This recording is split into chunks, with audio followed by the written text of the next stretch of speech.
Mtazamaji, asante kwa kuendelea kuichagua TVE. Bado tuko nawe katika TVE habari, na sasa tuungane naye Sofia Amani kwa habari za biashara. Kifuatacho ndani ya TVE habari. Katika biashara, TRA wataka viongozi wa dini kuhamasisha ulipaji kodi kwa maendeleo ya taifa.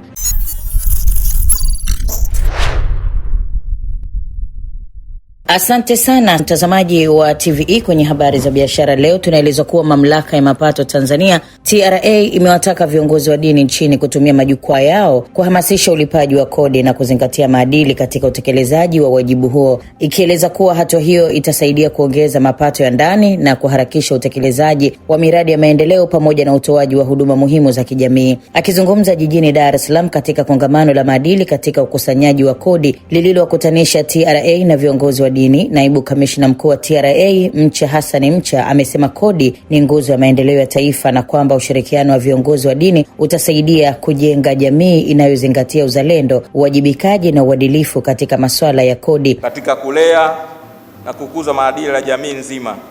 Ndio maana TRA imeona ni vyema kuanza maadhimisho ya miaka 30 kwa kukutana viongozi wa dini katika kongamano hili la maadili. Ndugu viongozi wa dini, nafahamu kuwa kongamano hili pamoja na mambo mengine kutakuwa na mada zitakazowasilishwa na TRA na viongozi wa dini.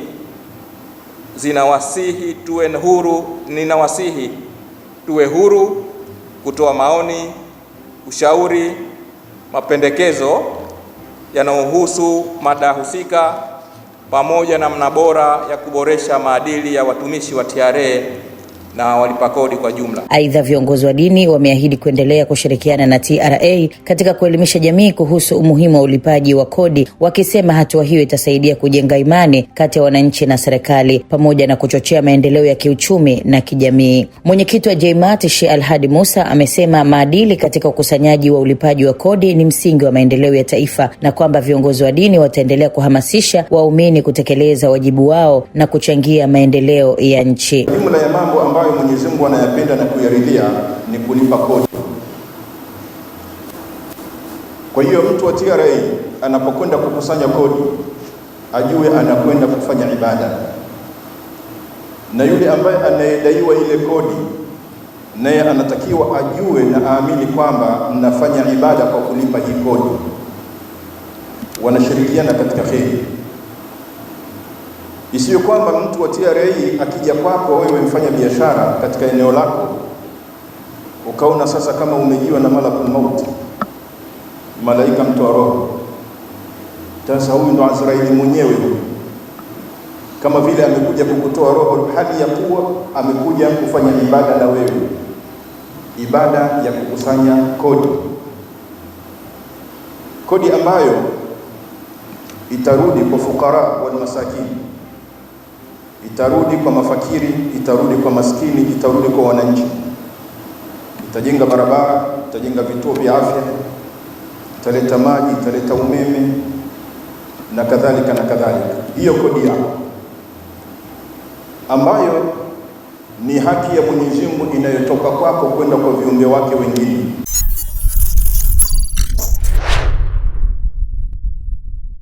Benki ya CRDB imeingia ushirikiano wa kimkakati na hospitali ya CCBRT utakaowezesha kupanuka kwa huduma jumuishi za kifedha na kuongeza ushiriki wa watu wenye ulemavu katika shughuli za uchumi, hatua inayolenga kuondoa vikwazo vya upatikanaji wa huduma za kibenki na ajira kwa makundi yenye mahitaji maalumu nchini. Akizungumza Juni 17 jijini Dar es Salaam wakati wa kuingia makubaliano hayo, mkurugenzi mtendaji wa benki ya CRDB Dr. Abdulmajid Nsekela amesema makubaliano hayo yanaakisi dhamira ya benki hiyo kuhakikisha hakuna Mtanzania anayeachwa nyuma katika mfumo wa kifedha, huku yakienda sambamba na uwekezaji katika mafunzo ya lugha ya alama kwa wafanyakazi, uboreshaji wa miundombinu ya matawi na ubunifu wa huduma zitakazokidhi mahitaji ya watu wenye ulemavu. Hatua tunayochukua leo hii inaendana moja kwa moja na mwelekeo wa sera na miongozo ya Benki Kuu ambayo inaendeleza kusisitiza ujumuishi wa kifedha, ulinzi wa taarifa za mteja na upatikanaji wa huduma sawa kwa wote.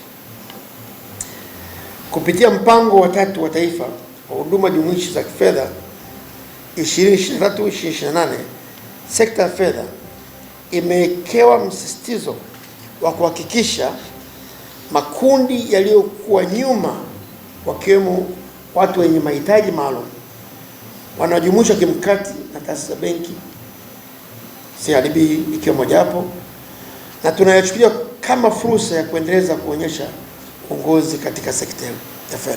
Kwa upande wake mkurugenzi wa CCBRT Dr. Brenda Msangi amesema ushirikiano huo utaijengea CRDB uwezo wa kuwa mwajiri na mtoa huduma jumuishi kupitia mafunzo ya kitaalamu, tathmini za miundombinu, maboresho ya sera na mifumo ya ajira, pamoja na kuwajengea uwezo wafanyakazi kuhudumia watu wenye ulemavu kwa ufanisi na usawa. Huduma za kujumuisha watu wenye ulemavu ni kitu ambacho ni cha uhalisia na kitu ambacho lazima kiwepo. Sisi zetu hii mbili zimekubaliana kushirikiana katika kujenga uwezo wa kujumuisha watu wenye ulemavu katika huduma za kibenki katika matawi yote ya CRDB Tanzania, ambapo mafunzo haya yatatolewa kwa management na wafanyakazi wote wa benki hiyo. Aidha, amefafanua kuwa hatua hiyo itachochea ujumuishi wa kifedha na maendeleo ya uchumi shirikishi nchini kwa kuongeza fursa za ajira, biashara na huduma za kifedha kwa watu wenye ulemavu, huku CRDB na CCBRT zikihimiza taasisi nyingine kuiga mfano huo ili kujenga jamii inayotoa fursa sawa za maendeleo kwa kila Mtanzania.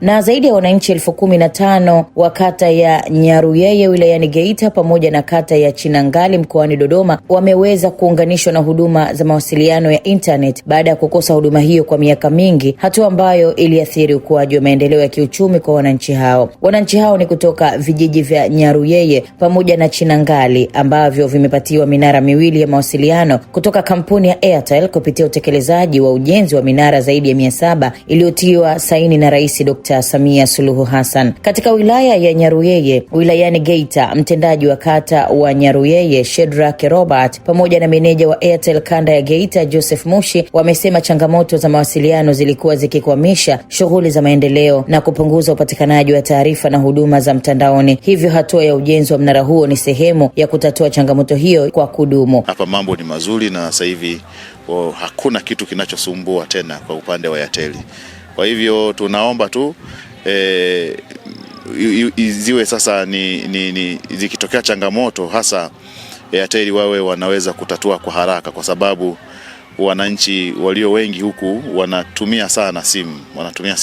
Kwa hivyo ni rahisi kuwasaidia wananchi na mambo yatakuwa yako vizuri.